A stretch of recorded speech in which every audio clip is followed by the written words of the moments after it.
Marlène, Marco et Jean-Claude sommes très heureux de te retrouver. C'est un bonheur pour nous. Et comme j'ai eu l'occasion de te dire, nous ne sommes pas en train de préparer la naissance d'une association ou d'une communauté religieuse. Non, jamais. Nous ne faisons que diffuser la parole de l'Éternel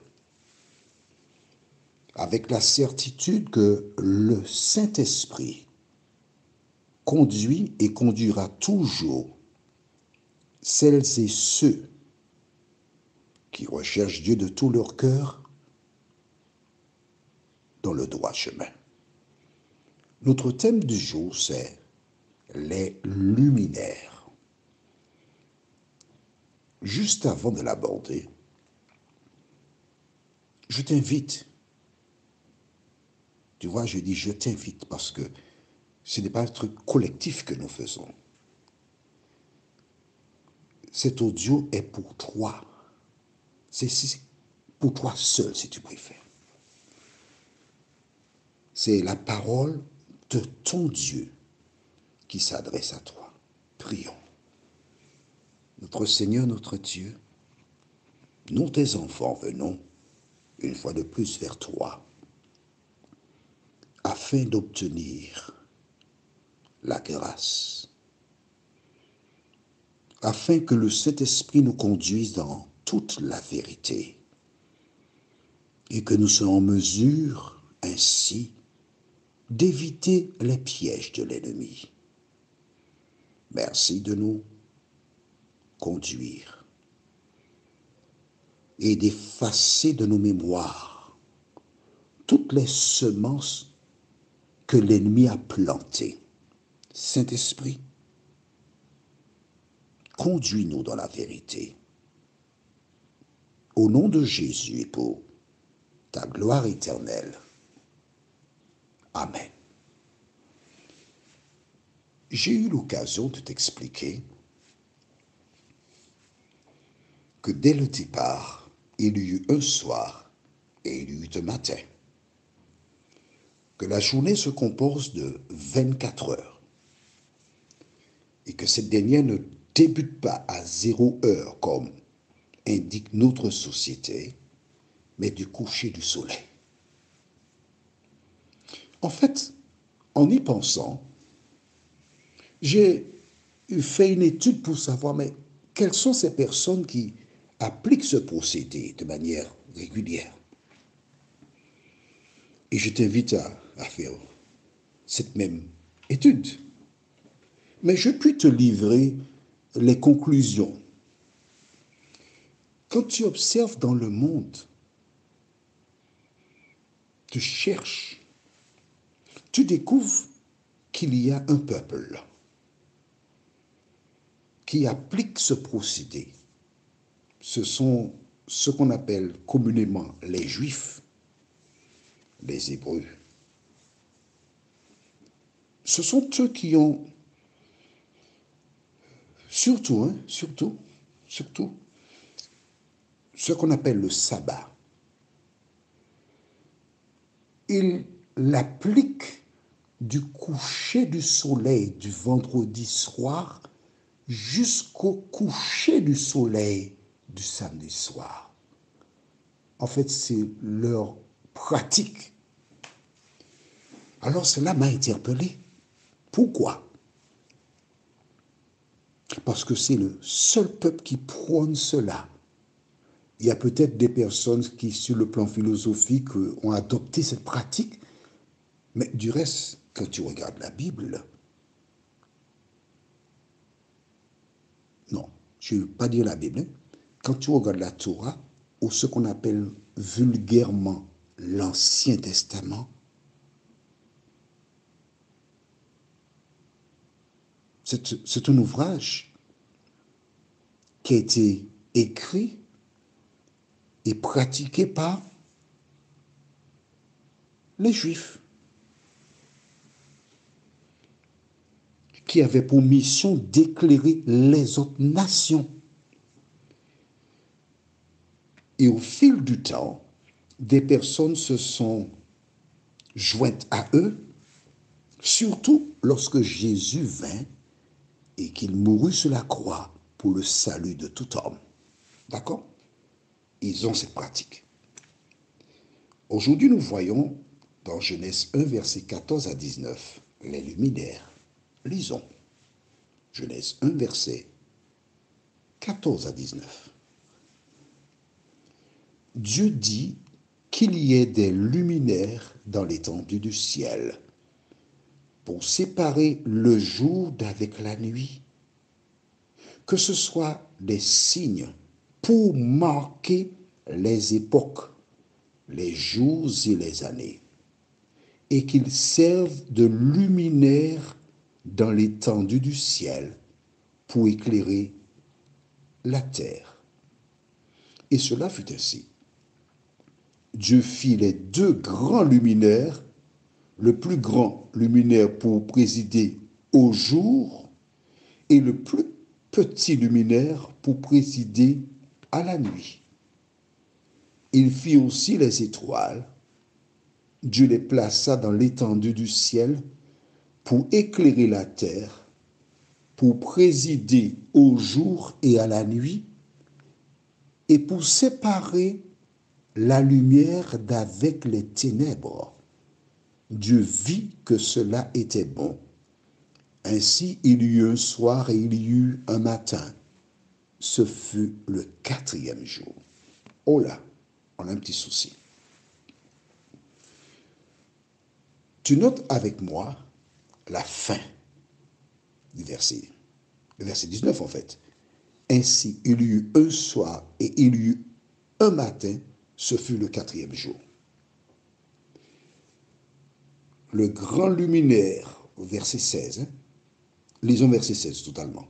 Et cela fut ainsi, Dieu fit les deux grands luminaires, le plus grand luminaire pour présider au jour, donc c'est le soleil, on est d'accord? Ok? Et le plus petit luminaire pour présider à la nuit, ce que nous appelons communément la lune, on est d'accord? Le 4e jour. D'accord?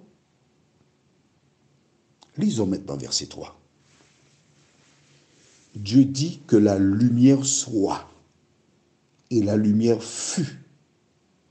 Dieu vit que la lumière était bonne, et Dieu sépara la lumière d'avec les ténèbres. Dieu appela la lumière jour, et il appela les ténèbres nuit. Ainsi il y eut un soir, et il y eut un matin. Ce fut le 1er jour. Il y a un souci. D'accord? La Bible déclare que la lumière fut le 1er jour. Et là, nous avons lu aujourd'hui que le soleil fut créé le 4e jour. Or, nous avons lu la fin du verset 5, ainsi il y eut un soir et il y eut un matin, ce fut le 1er jour. Donc la notion de jour existait dès le 1er jour. Il y avait une séparation entre les ténèbres et la nuit. Pourtant, nous lisons aujourd'hui dans Genèse 1, verset 16, Dieu fit les deux grands luminaires, le plus grand luminaire pour présider au jour, donc le soleil. Alors comment? Si le 4e jour, pas si, c'est écrit, le 4e jour, il y avait la création du soleil et de la lune. Alors, note avec moi que c'est simple, hein? On peut avoir la lumière, c'est comme toi.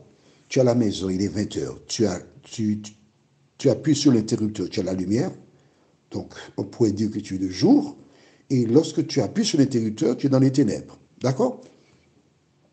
Mais de quelle lumière s'agit-il qui séparait déjà les jours dès le 1er jour, qui amenait déjà à la vie, la lumière, c'était Dieu sur terre. Là. Et il l'a ensuite matérialisé en créant le soleil, la lune, les étoiles. Mais regarde bien, il a fait pourquoi? Pourquoi? Dis-moi pourquoi. Verset 14. Dieu dit qu'il y ait des luminaires dans l'étendue du ciel pour séparer le jour d'avec la nuit, que ce soit des signes, voilà, des signes, pour marquer les époques, les jours et les années, et qu'ils servent de luminaires dans l'étendue du ciel. Vois-tu, ces luminaires, soleil, lune, ont été créés pour marquer les époques. Ensuite, les jours et les années. Un cycle que nous connaissons actuellement. Et c'est chaque fois qu'un jour passe, que la semaine s'achève, ensuite le mois, ensuite le trimestre, ensuite le semestre, ensuite l'année, et ça redémarre. Ça a été institué par Dieu. Alors, si tu ne crois pas en Dieu, pourquoi appelles-tu les jours dimanche, lundi, mardi, mercredi, jeudi, vendredi, samedi? Pourquoi attends-tu à la fin du mois un salaire? Pourquoi attends-tu au terme de cycle un certain nombre d'éléments?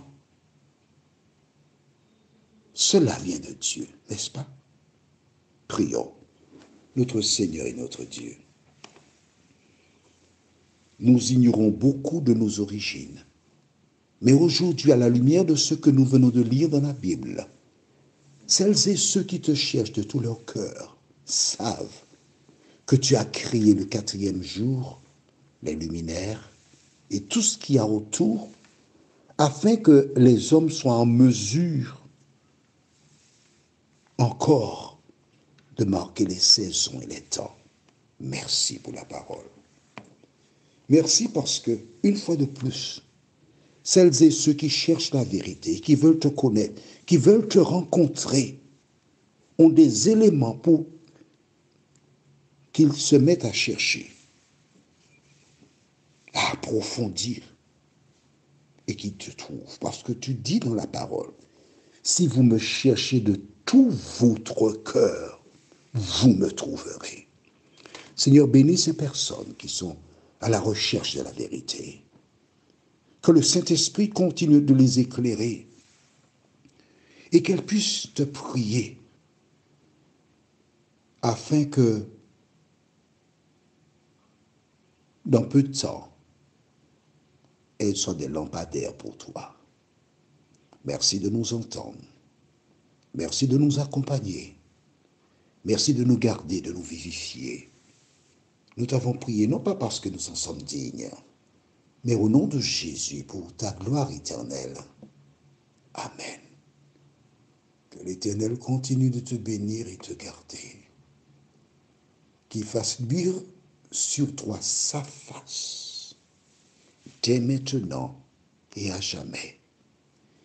Et qu'ayant lavé ton caractère dans le sang de Jésus, tu sois en mesure prochainement de le rencontrer, de le voir face à face.